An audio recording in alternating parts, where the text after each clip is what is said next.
কাছাড়ের ৭২ নম্বর কাটিগড়া জিপির আঞ্চলিক পঞ্চায়েত সদস্য পদে ভারতীয় জাতীয় কংগ্রেসের মনোনীত প্রার্থী হিসেবে প্রতিদ্বন্দ্বিতায় নেমেছেন কংগ্রেস নেতা তথা সমাজসেবী আনোয়ার উদ্দিন বরভূইয়ার স্ত্রী শর্মিনা ইয়াসমিন।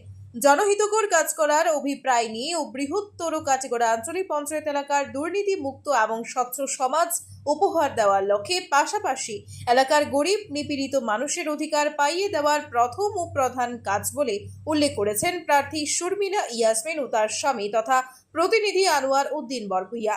বুধবার নির্বাচনী প্রচারের শেষ লগ্নে জোরদার প্রচার অভিযান করছেন বলে জানিয়েছেন আনোয়ার। এলাকার প্রত্যেকের ঘরে ঘরে ও দোকানে দোকানে গিয়ে প্রচার করেছেন। প্রার্থী শর্মিনা ইয়াসমিনকে হাত প্রতীক চিহ্নে ভোট দিয়ে জয়যুক্ত করার আহ্বান জানিয়েছেন তার সমর্থকরা। লক্ষণীয় বিষয়, শর্মিনা ইয়াসমিনের প্রচারের প্রথম দিন থেকেই হিন্দু মুসলমান উভয় সম্প্রদায়ের লোকেরা এগিয়ে আসতে পরিলক্ষিত হয়েছে।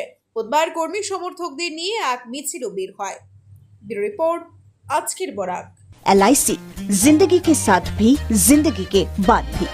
আজই আপনার পলিসি করতে যোগাযোগ করুন লাইফ ইন্স্যুরেন্স অ্যাডভাইজার সৌমিত্র পালের সাথে।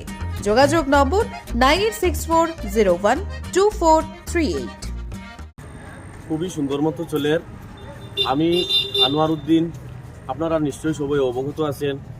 আমরা আগামী 2 তারিখ মহান মূল্যবান বুট খাটিগুড়া জিপির আঞ্চলিক পঞ্চায়েত সদস্য আমারই ওয়াইফ শর্মিনা ইয়াসমিন বড়লস্কর, এই বড়লস্করের পক্ষ থেকে আমি আনোয়ার উদ্দিন তার হাজব্যান্ড, আমি সবরে অসংখ্য ধন্যবাদ এবং শুভেচ্ছা জ্ঞাপন করছি।